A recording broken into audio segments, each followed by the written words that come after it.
मुझे 3 बेटियां थी। तीनों बेटियां मुझे बहुत प्यारी थी। जिस घर में मेरी बेटियों ने जन्म लिया उसमें पैसों की या किसी और चीज की कोई कमी ना थी। कमी थी तो सिर्फ और सिर्फ मोहब्बत की, प्यार की, क्योंकि मेरी तीनों बेटियों को प्यार देने वाला मेरे अलावा कोई ना था। मैं माँ होने के नाते जितना प्यार दे सकती देती थी, लेकिन मेरे बच्चियों के पिता और दादी ने मेरे बच्चों से कभी प्यार से बात ना की। दादी ने कभी मेरे बच्चों के सर पर प्यार से हाथ तक ना रखा। कभी वक्त मेरे बच्चे अगर दादी के पास चले जाते तो उन्हें डांट कर हकाल देते। मेरे सास और पति को बेटा चाहिए था और मैंने एक के पीछे एक 3 बेटियां दी। अब मुझे इंतजार होता कि मैं कब प्रेग्नेंट होंगी और कब एक बेटे को पैदा करूंगी।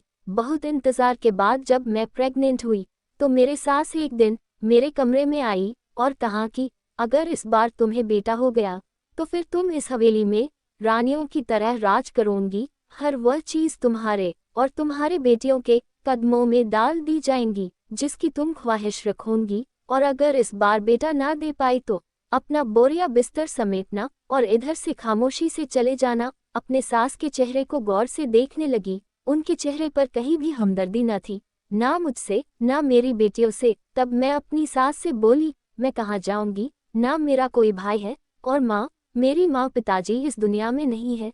तब उन्होंने कहा, तुम कहीं भी जाओ, हमारी बला से हमें कुछ नहीं करना पड़ता, तुम अपना इंतजाम खुद कर लेना। ऐसे तो मेरी सास ने मुझे कभी प्यार हमदर्दी से नहीं देखा और न ही कभी अच्छे से बात की, लेकिन आज तो हद ही हो गई। मुझे अपने सास की आखिरी हद भी पता चल गई कि वह मेरे साथ किस हद तक क्रूर हो सकती है। मैं बहुत रोने लगी। मेरी सास के ऊपर मेरे आंसुओं का कोई असर न हुआ और वह इतना कहकर चली गई। हमारे घर में एक बहुत पुराना नौकर था। श्यामू मेरे लिए दूध ला रहा था। जब उसने मेरे सास की सारी बात सुन ली, मेरे सास के बाहर चले जाने के बाद नौकर मेरे कमरे में आया और मुझसे कहा, बीबी जी, मैंने बड़ी मालकिन की सारी बात सुन ली है, लेकिन आप फिक्र ना करें, हमारे खानदान में एक नुस्खा है जिसे आप अपनाएंगे तो आपके घर जरूर बेटा आएगा। मैंने पूछा, वह क्या है? तब उसने कहा कि आप रात को सोते समय रोज एक कच्चा अंडा खाए। मुझे तो सुनते ही पूरे बदन में झरझरी सी आ गई।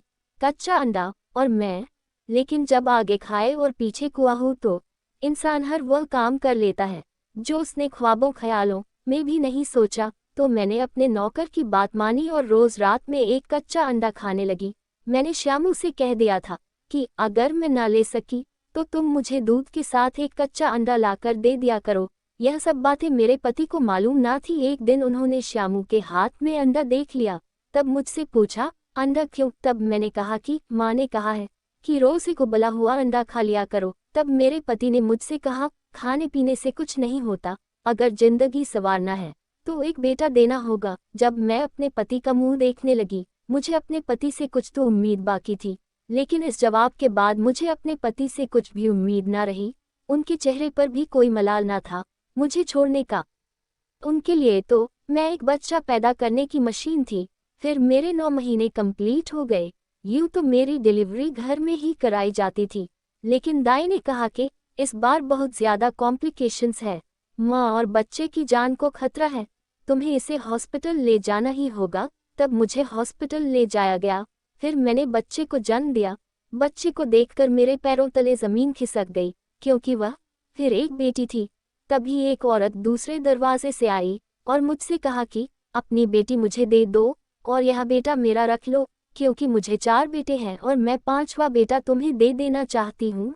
मैं श्यामू की बीवी हूँ और मुझे श्यामू ने सब कुछ बता दिया, और यह बच्चा मुझे 2 दिन पहले ही पैदा हुआ है, तो कोई भी समझ नहीं पाएंगे। तब मेरी आंखें भीग गई। उसने जल्दी से अपना बच्चा मेरे पास रखा और मेरी बेटी उठाकर अपने साथ ले गई। जब वह मेरी बेटी ले जा रही थी तब मैंने उससे कहा कि तुम अपना बेटा तो दे रही हो, लेकिन मेरी बेटी अपने से दूर करने का दिल नहीं कर रहा। तब उसने मुझे दिलासा दिया, फिक्र न करे, मैं इसे अपनी बेटी की तरह पालूंगी।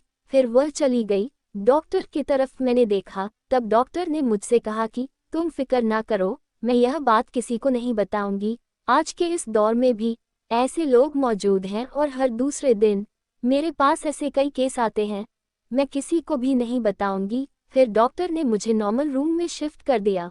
और मेरे पति को और सास को बेटा होने की खुशखबरी सुना दी, तब मेरी सास ने मुझसे जैसा वादा किया था वैसा ही पूरा किया। मुझे रानियों की तरह रखा गया और मेरी बेटियों को शहजादी की तरह रखा गया। काफी अच्छे दिन गुजर रहे थे। मेरी सास और पति कहीं बाहर गए थे, तब अचानक खबर आई कि कार एक्सीडेंट में दोनों की मौत हो गई। मुझे मेरे पति का बहुत सदमा पहुंचा। मैं काफी महीनों तक इसी शोक में गुजार दिए। फिर ऐसे बुरे वक्त में श्यामू और उसकी बीवी ने मुझे बहुत सपोर्ट किए। मैंने गांव की सारी जमीन बेच दी और हवेली भी बेच दी और शहर में शिफ्ट हो गए। शहर में मैंने श्यामू को अपना भाई बताया। फिर श्यामू के और मेरे बच्चे एक साथ ही पले बढ़े। मैंने अपने सबसे छोटे बेटे का रिश्ता श्यामू की बेटी से कर दिया और अपनी बेटी को हमेशा के लिए अपने पास बुला लिया। इस तरह की कहानी, कोट्स और जोक्स सुनने के लिए चैनल को लाइक, शेयर और सब्सक्राइब जरूर करें और घंटी के आइकॉन को दबाना ना भूलें।